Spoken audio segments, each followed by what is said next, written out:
सतर्क कला आंचलिक पाणीपाग केन्द्र।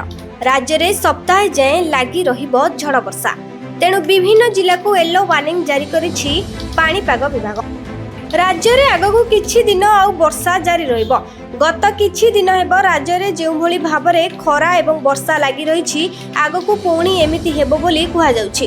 भारतीय पाणीपाग विभाग राज्य में आगामी 4 दिन अर्थात अगस्ट 8 पर्यंत प्रबल वर्षा सह घड़घड़ी और झड़ पवन सह बिजुली हेबार संभावना थिबा नै येलो अलर्ट जारी करिछि। एक अपवाद बंगोपसागर उत्तर पूर्व आड़कू गति करुथिबारु पूर्वानुमान करा जाउछि। उत्तर ओडिशा, दक्षिण उपकूल ओडिशा एवं दक्षिण आभ्यंतरीण ओडिशा रे केतेक स्थान रे हालुकारू मध्यम धरणर वर्षा होई पारे।